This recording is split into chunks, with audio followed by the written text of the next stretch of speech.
We begin the day with what is quickly becoming the most serious cyber standoff the world has ever seen.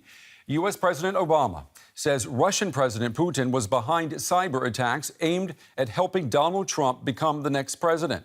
Today, the FBI said it supports the CIA in that claim. Now, Obama has promised a, quote, proportional response. The Kremlin tonight has called that claim indecent and is asking for evidence. Well, what should a U.S. response to this kind of cyber attack look like? Well, we'll get some answers in just a moment from a person who knows the evidence as well as anyone. Our first report tonight takes us to Washington. Asked about the hacking allegations, Barack Obama says appropriate action will be taken. I think there is no doubt that when any foreign government tries to impact the integrity of our elections, that we need to take action, and we will at a time and place of our own choosing. Some of it may be explicit and publicized, some of it may not be. But Mr. Putin is well aware of my feelings about this because I spoke to him directly about it. The White House is releasing few details. It says it's confident U.S. intelligence agencies are right that Russia hacked the emails of both Democrats and Republicans before last month's vote. The Kremlin denies the accusations, calling them scurrilous. I was dumbstruck when I saw this fake news on television. I have nothing to add. This is just silly, and the futility of the attempt to convince somebody of this is absolutely obvious. One of Donald Trump's fiercest critics says Russia's motivation was obvious, helping the president-elect beat Hillary Clinton, who had promised a tougher line against Moscow. So how concerned am I? On a scale of 1 to 100, I'm concerned 100. If a foreign power of any kind is trying to interfere in our basic democratic functioning, that's all alert should be on it. Trump is dismissing the allegations as sour grapes. He says these complaints are only surfacing due to his victory. But the hacking issue arose throughout the election campaign. All right, I want to pull in now Laura Gallant. She joins us from Virginia. She is the director of threat intelligence at FireEye. She led an investigation into Russian cyber threats to the U.S. She is one of the voices that first pointed the finger at Russia. Good evening to you, Laura. Thank you very much for taking the time to talk to us on the day. What was your reaction? Thanks for having me. You're welcome. What was your reaction when you heard that the White House is blaming Russian President Putin for cyber attacks that were designed to help Donald Trump win the election? We weren't surprised when we saw the news break around this, mostly because the group that we call Advanced Persistent Threat APT-28 is the group that we've tracked since 2014 with evidence of their own operations going back all the way to 2007. And what we've seen from the tools that they use, the code that they use to break into victims, the targets that they go after, and the tactics that they use to do this are incredibly consistent with the interests of the Russian government. And from those details, we're able to derive our assessment, which is that we believe the Russian government's been part of and orchestrating these operations over the summer that are now at the center of the news. Laura, you came on the scene in this, as I understand it, in June of this year, correct?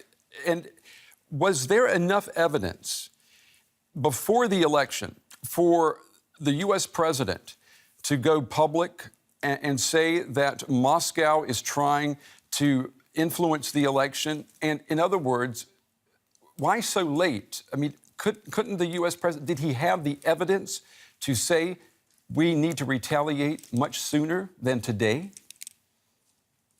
The question of evidence is really critical here to understand. So this is intelligence analysis. What we're doing from the forensic side with a company like FireEye, where I work, is we're putting together the details that lead us to make a conclusion about who might be orchestrating a specific operation.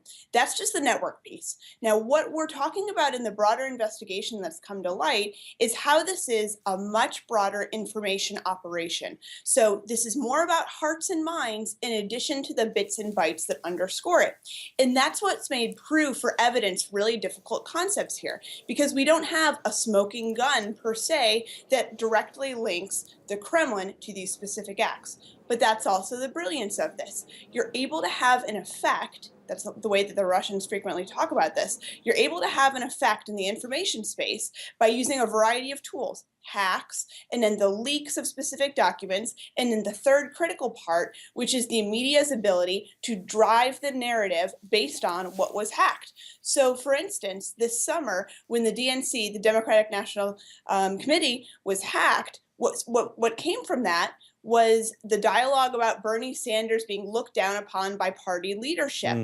That was the story. The story wasn't that we had suspected Russian intelligence officials leaking information about Bernie Sanders and Debbie Wasserman. So it's the frame of the narrative that is the true power here. And putting together all of these pieces of evidence to understand the likelihood and the sponsorship of this has been the really difficult part to get the media to grasp onto and to get America to grasp onto. This is a reality. It's what it sounds like. You're describing what is almost like a snowball moving and getting bigger and bigger, and that as you go in and you're on the trail of these hackers, the effects of the hacking and the information releases has to play out, if you will, before conclusions can be made. So, based on your, all this technical expertise that you have, do you feel that the White House is responding at the earliest time it can with this threat of retaliation?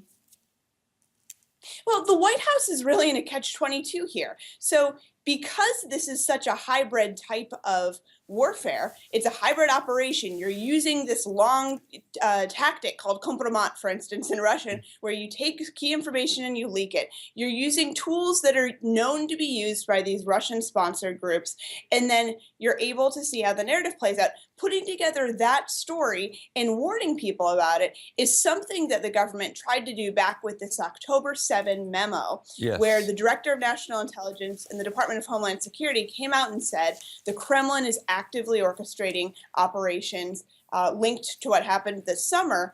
But clearly, with the outrage that we're seeing now, a lot of people are questioning whether that was enough. But again, it's really difficult to parse this out in real time over the summer and then add the politics to it. And the administration was in a fairly impossible position to not look political in discussing it and to be able to give fair warning that a foreign power was attempting to conduct operations against the country. So a really difficult place to be in. And I think that October 7 memo was really a turning point in clarity that they felt they needed to do something in a way that didn't overly interfere with the election, but did give some fair warning to the public about what was going on. One of the strongest pieces of evidence is found connecting Russian hackers to the Democratic National Committee was found, as I understand it, both in the German parliament as well as on the servers at the Democratic National Committee. So there's a German connection here, which suggests that Russian hackers have also been busy here in Germany. What would be your advice then to the German political establishment ahead of next year's elections, knowing what you know about Russia's capabilities and knowing what we do now about what it can mean for an election? What would you say to the Germans? I'm glad you're asking, because at FireEye, we've seen a couple different things pointed directly at Germany. Not only this 2015 Bundestag hack that's been widely publicized, which the German government has come out and said is the same group, APT28, this Russian-sponsored group that we've been tracking.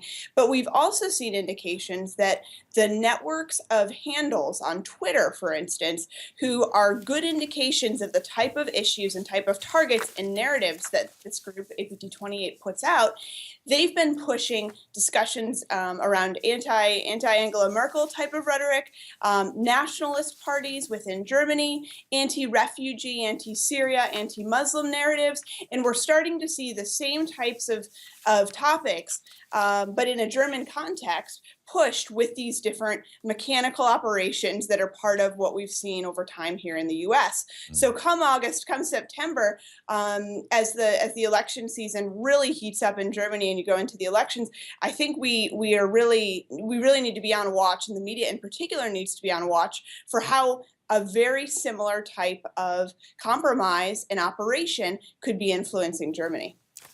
Some very good advice there coming from Laura Gallant, the Director of Threat Intelligence at FireEye. Laura, thank you very much for taking the time to talk with us, and please come back. I have a feeling that we will be wanting to talk with you again in the near future. Thank you. Sounds good. Thank you. Well, long before Election Day last month, the White House and senior members of Congress saw the classified evidence connecting Moscow to hacking to undermine the election. So why didn't Obama retaliate then, before Americans went to the polls? Well, tonight, sources in Washington claim that Obama wanted a strong response, but he held off after Republican Senate Majority Leader Mitch McConnell reportedly said that he would consider any effort by the White House to challenge the Russians publicly as an act of partisan politics. So, America's commander-in-chief chose to just grin and bear it in the name of political peace on Election Day. A short-lived peace was one for all, it appears, Mr. President.